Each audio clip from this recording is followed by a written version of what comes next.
People end up using scripture to abuse other people.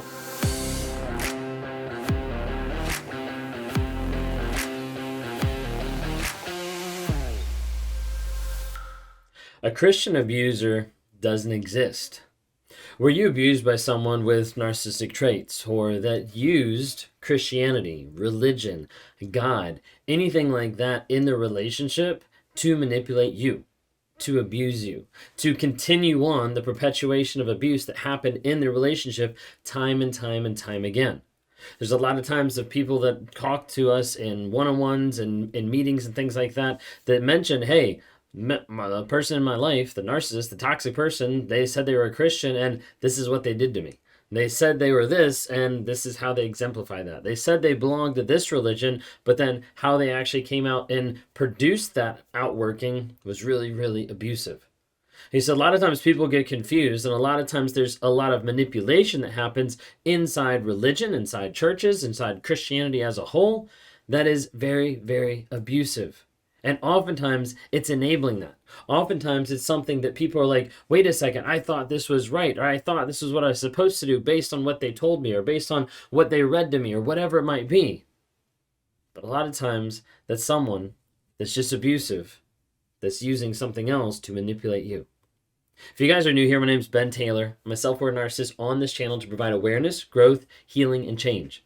We do that on all different platforms, and we try to be able to do it to provide small nuggets of truth to help you on your journey of understanding what narcissism is, what to look out for, and some of the signs along the way, and to help that healing process. If you don't follow already, TikTok, Instagram, Facebook, YouTube, LinkedIn, check us out on all those. We're under Raw Motivation, so check that out. If you're driving and want to listen to the podcast, Apple Podcasts, Spotify, just type in Raw Motivations. You can find us right there. We'd love to have you join and be a part of that growth as we try to help people understand that awareness, growth, healing, and change. If you want to be a part of a community of like-minded people that is growing, that is helping people on a day-to-day basis with encouragement, with accountability, with courses, with weekly lives and monthly coaching calls, with engagement to help you keep leveling up and moving forward in your life so that you're no longer stuck in the abuse, stuck in the crazy aspect, the crazy making, you're getting clarity, then I invite you to join us on the NARC app. Just type in NARCAPP, narcapp.com, narcapp.com. It stands for Narcissistic Abuse Recovery Community. It's a community of like-minded people to help you in that healing journey. Because you need support. You need someone who's going to come alongside you and help you along that way. There's a lot of people inside the app that have started to develop friendships, that have started to interact, that have started to help each other across the globe to continue that growth, healing, and change. So check that out at narcapp.com. I've had a couple people that have asked over a period of time of like, when are we going to hear from the wife? Like, what's her perspective on all this? Like, what's actually going on her side? Well, excited to be able to say that we've been working on doing a podcast together. And if you haven't had a chance to be able to look at it, it's under Trauma, Drama, in Life. Trauma, Drama, and Life is the name of the new podcast where myself and my wife, Kayla, we sit down and we talk for 15, 20 minutes going through sometimes the questions that you send in, the different things that you guys have said, hey, this is what we want to be able to hear, but then also just giving you sometimes a slice into a little aspect about our life. Anyways, I want to dive in from my initial statement that a Christian abuser does not exist. Well, it was brought up to recently, very recently. We actually had a workshop here in Virginia Beach, Virginia. We did an in-person workshop with myself, mental illness, 4-hour event. We had several people that showed up and kind of went through a lot of stuff that we were trying to help people heal, grow, and change. And someone walked up to me after the workshop and they were like, thank you for putting this on. Because it not only just helps me grow, but it also reminds me that I'm not crazy and that this stuff is actually real. That this stuff actually happens, because it's so easy to feel isolated everywhere else. And it got me to thinking too, because a lot of times you have people that talk about like narcissistic abuse isn't real, or they say like, hey, like that's not actually something you're dealing with, especially even when you get into different types of religion and Christianity. A lot of times they'll play down that stuff, that it's not that big. But it came up several times in the workshop, and actually some of our question and answer time towards the end had a lot of questions dealing with religion and dealing with like the massive amounts of judgment that people get from religion when they come out and they say, hey, like I'm dealing with narcissistic abuse, or hey, I'm dealing with someone who has a mental disorder, or hey, I'm getting abused. And a lot of times churches, pastors, clergy, like a lot of times different people just kind of sweep it on the rug. Let's not talk about it. let's make sure, that's not something we bring up. A lot of times, religion and the church wants to keep everything behind a mask. A mask of perfection, a mask of, hey, we're doing it the right way, a mask of this is how you have to look, this is how you have to be in order to be a Christian, in order to conform to that religion, in order to be acceptable in those doors. A lot of times you see narcissism that's in the church, that's in religion. A lot of times you have leaders, you have people in the church, in Christianity, in religion that are narcissists. And as a result, they're very, very much so abusers that are hidden underneath the surface under the guise of Christianity, under the guise of being a good person. Well, I wanted to kind of show you this book. We brought it up a while back, but it's been a little bit. It's called When Narcissism Comes to Church by Chuck DeGroat.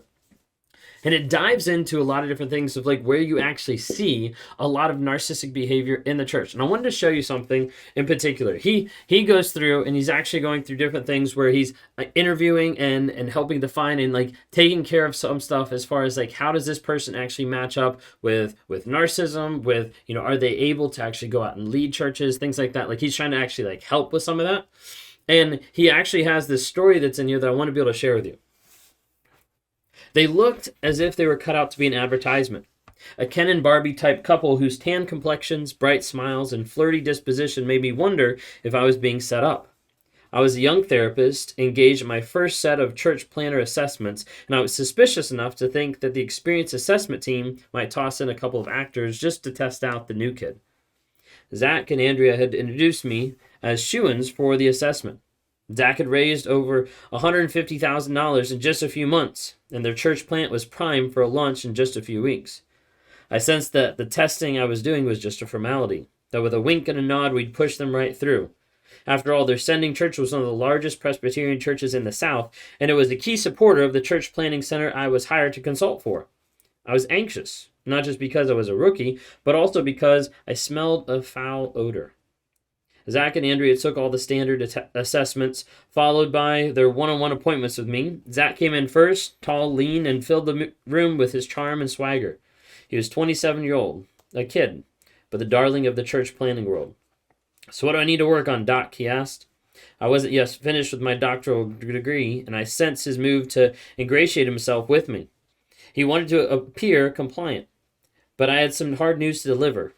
Trouble elevations on his psychopathology assessment, along with disconcerting responses from Andrea, raised the real possibility that I would not be able to prove them. I was anxious. If I delivered the bad news, I was likely to lose my good standing with the assessors and others who believed him to be a rising star. If I didn't, I'd forfeit my own integrity. The next hour was brutal. I felt like I was at war. Zach began with a false sense of compliance, pretending to be curious, to listen, to acknowledge the aspects of the findings. I said, Zach, your elevations on the narcissistic spectrum are significant, and he interrupted. Looks like I've got some work to do in between raising money and raising leaders, Doc. He'd repeat this pattern of interruptions, quick to explain or defend. He did not seem curious and showed no humility. I sensed that he saw our exercise as an obligatory one. I sensed an entitlement that concerned me. And we turned our attention to the marriage. He anticipated Andrea's response. She was pretty tough on me, I suspect, he said, shaking his head in disgust and pity. Can I be honest with you, Doc? I'm really worried about her. She bucks my authority, and we know as guys how that can be, don't we? I was stunned by his presumption. My biggest concern now was for Andrea. She had been playing a part, and now that she'd privately waved the red flag, her desperate attempt to get the young assessor to notice, Zach's beautiful wife was no longer willing to be his Barbie doll, his puppet on a string, his teddy bear to be cuddled at one moment and tossed out the next. She sat literally feet outside the room waiting for her verdict, either validation or dismissal. I felt the pressure. Zach did too. He raised money, received endorsements, and was seen by many as the next big thing. He'd go on to the center city, emulating successful strategies of other city pastors and starting the church. I suspect that he saw more in his future, too, a book deal, speaking engagements, maybe the keynote for a church planner in 10 years. But his face was now red, a raging red that accompanied an intimidating glare. I hadn't gone in to expose him, only to be curious, to draw him out and to see if the testing matched my experiences of him. To my chagrin, it did. And now I was now walking on eggshells, anticipating his rage. Tell me as honestly as you can, is there anything at all troubling from your perspective about your treatment of your wife? I said. I expected nothing, but he volunteered some things.